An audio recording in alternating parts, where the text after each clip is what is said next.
It is Africa Today. Thank you so much for joining us. My name is Nahabe Kajur, and in the headlines, the Uganda Revenue Authority imposes over 300 million shillings tax on Bobi Wine's bulletproof car. And Karuma Dam stumbles over 5 billion shillings community projects. And Chad set for President's funeral as leaders arrive. And in our sports today, Najemba takes crown in Battle of Queens in FUFA Women's Super League. Well, let's have the news in detail. The Uganda Revenue Authority has asked former presidential candidate Robert Kyagulanyi Ssentamu alias Bobi Wine to pay 337 million shillings in taxes for his bulletproof car. Our reporter has more. The communication to the leader of the National Unity Platform Party followed the conclusion of the reassessment process of his bulletproof car, which had initially attracted less tax, having been considered as an ordinary car.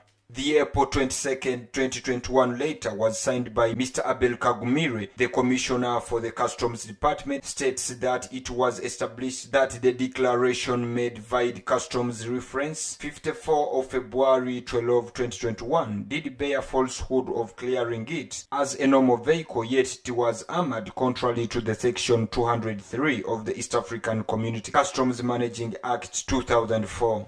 Uganda Revenue Authority said the new tax is upon establishing that Bobi Wine's car is bulletproof and costs over 600 million Ugandan shillings.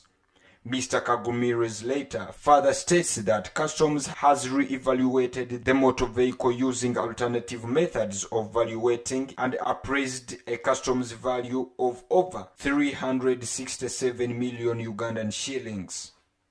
Uganda Revenue Authority told Kyagulanyi's lawyers Wameri Advocates to advise him with the Office of the Assistant Commissioner Enforcement, who by copy hereof is requested to facilitate payment of due taxes and release of his client's vehicle accordingly. The same vehicle had initially been valued at 157 million Uganda shillings. Early last month, Bobi Wine petitioned the High Court in Kampala seeking to block Uganda Revenue Authority from recalling his car to be subjected to fresh tax assessments. However, Justice Emmanuel Baguma on April 6 dismissed the application. The said car was donated to Bobi Wine by his supporters in the diaspora shortly after the January 14th polls. TV Africa News, Kachancho Mutabazi reporting. Well, thank you so much, our reporter. Now, the Karuma Hydropower Dam contractor, Sino Hydro Corporation Limited, has slashed to nearly half the budget for financing projects to benefit local communities in Oyam district. Let's have the report. Upon agreeing to construct the 600 megawatts hydropower facility, the contractor also agreed to build a hospital in Dichuni village, as well as refurbish Amaji Primary School in Kamdini sub-county. At Amaji Primary School, the company had planned to construct more classrooms, an administration block, staff houses, a computer lab and dormitories with a new general ward, an outpatient department, nurses' quarters. Toilets would be built at the hospital in Dichuni village. Each project was valued at $1.5 million, approximately 5.4 billion Ugandan shillings. The hospital is the only one in the village, while the school was selected for its close proximity to the Karuma project.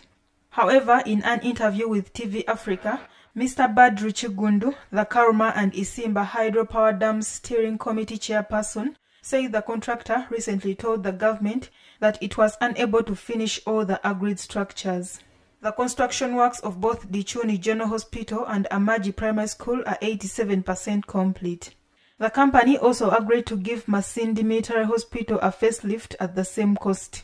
This was completed recently and handed over to government last Friday. The military facility now has a new laboratory block, surgical ward, theatre, morgue, nurses' quarters, doctor's house and VIP latrines. Well, thank you so much, our reporter. Now, the chairman of Lorry Drivers and Transporters Association has called upon the East African community to intervene in the recent attacks on Uganda lorry drivers who transport goods to South Sudan. Let's have the report. Last month, 4 Ugandan drivers were shot dead by unknown gunmen on Yei-Juba Highway while heading to Juba for business. The incident occurred between Ganji and Kulipa, which is 58 kilometers to Juba on Yei-Juba Road in South Sudan. While addressing journalists, the chairman of Regional Lorry Drivers and Transporters Association, Mr. Bailon Chinene, first narrated the ordeal on the incidents that actually happened to the drivers. Obuzibu buno bw'amaanyi bwatandika mwaka gwa 2014. Salva Kiir ne Riek Machar bwe baatandika okusika omuguwa. Obuzibu buno bw'okutta abantu tebwatandikira ku bannayuganda kuttibwa. Bwatandikira bo bennyini kuyimirizanga mu mmotoka ne bajjamu basudani bannaabwe ne babatta nga bannayuganda babaleka. Kakati ng'ekitwewuunyisa nti bwe bamala okutta omuntu ate bamanyira okumubanga. Ndona baba baagala kulaga bukambwe bwabwe. Ne batta abantu, ne batta abantu, ne batta abantu. Kati kino kijja nti ne bwe batta abantu babiri e South Sudan ne batta Abasudani 30. Fe ababiri be batukwatako. Bali abalala tebatukwatako. Naye nga kiri nti nabo bennyini batinna. Kugabo tuba tu addressing violence eno. Teri nti batta bantu bava bwebuka. Nabo bennyini batinna.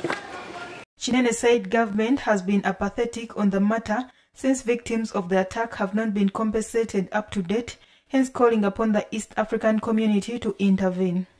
Eddoboozi ery'omwanguka lyensobola okujjayo. Ndijjayo nga ngamba East African Community. Minister of East African Community. Nti wano we tulina okulaba omugaso gwayo. Ng'erwaniridde abantu abali mu regioni. Nti abantu mubasasule kubanga abantu bayite bagenze ku pikiniki. Bayite bagenze nga batambudde muti bagenze kulamba nti bagenze ku bivulu. Bali bagenze kola sente ze bakola bamala ne basasula omusolo mu mawanga gaabwe. He said although the strike ended and the drivers are now back to work, they are not safe until both governments of South Sudan and Uganda sit down to settle the issue. Nalugo Muyingo, Africa Today. Well, thank you so much, our reporter. Now let's go for a quick break. We shall come back with more news.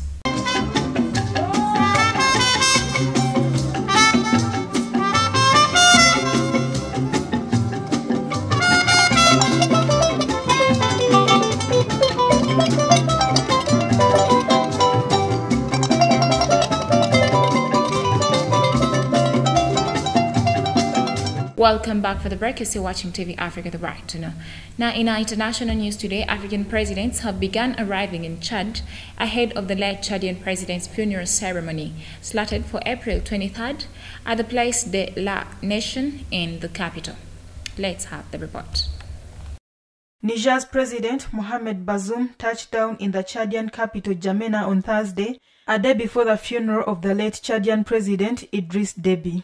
Already, the Guinean head of state, Alpha Condé, and Mali's interim president, Ban Dao, are in N'Djamena for the funeral ceremony. French President Emmanuel Macron is also expected to travel to N'Djamena, despite warnings from the rebels that foreign leaders should not attend for security reasons. The ceremony will then move to the Grand Mosque, also in N'Djamena, before the mortar remains are taken to Amjaras city for burial. Well, thank you so much, our reporter. Now, environmentalists in Mali are worried about how the country's main economic source, fishing, is being threatened by climate changes and armed groups present in the rural zones of the central Mali. We have the report. Ecological issues are threatening livelihoods in central Mali, which comes as indigenous contend with jihadists and armed groups on the plating of fish stocks in inner Niger Delta. According to Bukari Gwindo, the regional director of fishing in Mopti, production of fish has gone down in 2017 with 35 tons, in 2018 with 10,000 tons, while in 2020 they had been 23,000 tons. To address falling stocks challenges, authorities are promoting fish farms, this now accounting for about 10% of the delta's production. Modibo Traore, who spent 30 years fishing the river, said he stopped fishing in the river because there was not enough depth, which forced him to create a pond and produce fish himself. Well, thank you so much, our reporter. Now, in Nigeria, people are lamenting rising cost of living as the country's inflation hits a 4-year high by more than 18% in March, with food prices by almost 23%. Our reporter has more. According to the National Bureau of Statistics, Nigeria's inflation has soared to a 4-year high of more than 18% in March 2021, doubling the cost of food since January. The National Bureau of Statistics added that with inflation, a rise in joblessness has left a third of Nigeria's workforce unemployed at the end of 2020. The World Poverty Clock reports that at the latest count, Nigeria had 43% of its population, or about 90 million people, living below the poverty line of less than US dollars 1.90 per day.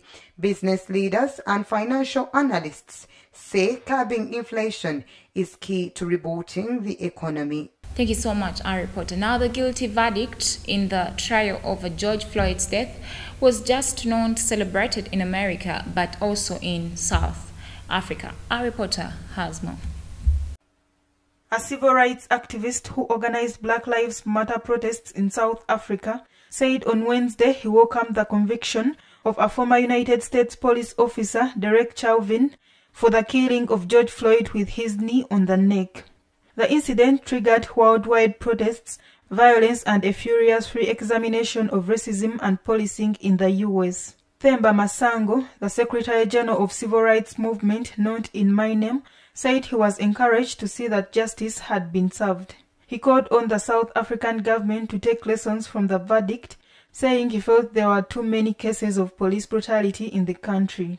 Well, thank you so much, our reporter. Now, the anti-coup protesters in Myanmar have joined the Federal Army and the Kachin Independence Army for training to fight the Burmese army, whom they are accusing of terrorizing the civilians in the government-controlled areas. The presence group of young men from Yangon was the result of a growing new alliance between the most recent victims of Myanmar army attacks, pro-democracy forces, and non-Burman ethnic groups such as Karens that have been involved in decades of conflicts with Myanmar's military. As Myanmar's civilian death toll rises in government-controlled areas, wide support for armed resistance and a federal army comprised of Myanmar's armed ethnic groups is rising across the country. On March 19th, Kano Noabu, spokesperson for another ethnic organization, the Kachini Independence Organization, said the KIO supports the establishment of a federal army. La Ring, a former Kachin Independence Army soldier who now provides humanitarian training with the Free Burma Rangers, a Thai-based humanitarian organization, said that many people want to join the Federal Army and the Kachin Independence Army because the Burmese army are terrorizing the civilians in the government-controlled areas. Thank you so much, our reporter. Now, let's go for a quick break. We shall come back with our business news.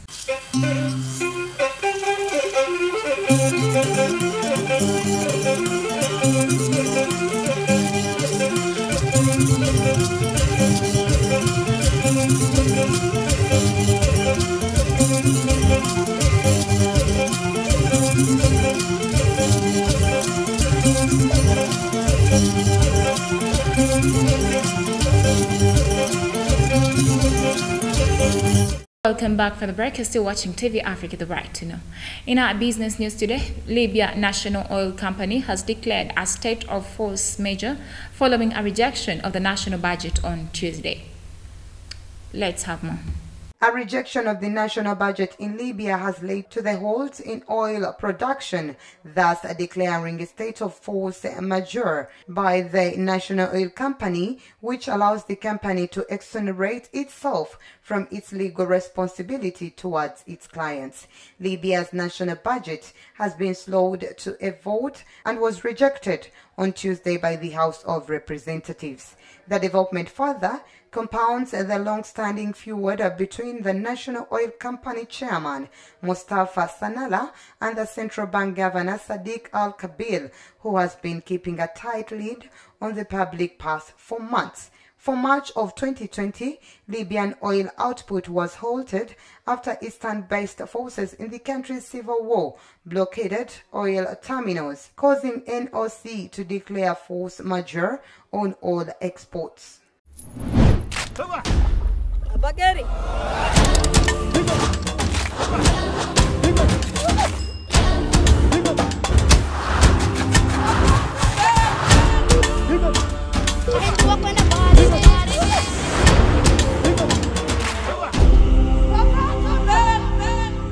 Thank you so much, our reporter. Now, Democratic Republic of Congo is to start COVID-19 vaccination after receiving 60,000 vaccine doses in Goma, the capital of North Kivu province, on a cargo plane from Kinshasa on Thursday. We have more. The provincial health minister, Yugwen Zanzu, said that with COVID being a pandemic, the country needs the vaccine to protect themselves from the virus. Congo launched its COVID-19 vaccination campaign on Monday after more than 1 month delay because of the concerns about the AstraZeneca vaccine's safety. Nord Kivu has recorded the highest number of coronavirus infections after the Democratic Republic of Congo's capital. By Thursday, only 252 people had been vaccinated in the Congolese capital, home to over 10 million people.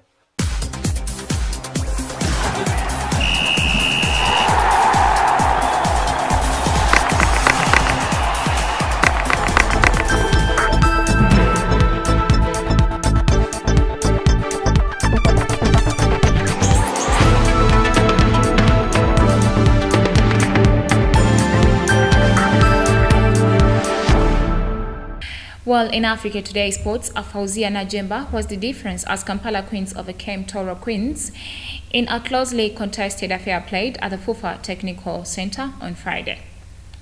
Let's have the report. The Kampala Queens captain scored a brace, with their second goal coming at every death of the game.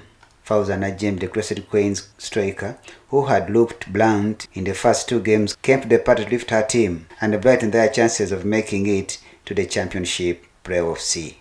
Newcomers Toro Queens had taken the lead in the 23rd minute through Mary Kabachules, who was starting her first game at the tournament. Kampala Queens now go into the final game against Makerere University with the 6 points, while Toro Queens, who play Uganda Matters on Saturday, have 3 points. Katede Chabasinga, reporting for TV Africa. Well, still in Africa Today Sports, Maurice Marega helped keep Porto's hopes of winning the Portuguese Championship alive by scoring against Victoria on Thursday night. Let's have the report. To win, Porto reigned 2 points on the table leader Sporting season as Napoli overwhelmed Lazio 5-2 on Thursday. 2-year-old has now scored 6 goals after 18 appearances in his Derby Serie A campaign. Now Napoli continue their push for Champions League spot. Thank you so much, our reporter. Now, before we end our bulletin, let's have a recap of our top stories. The Uganda Revenue Authority imposes over 300 million shillings tax on Bobi Wine's bulletproof car. And Karuma Dam stumbles over 5 billion shillings community projects. And Chad set for President's funeral as leaders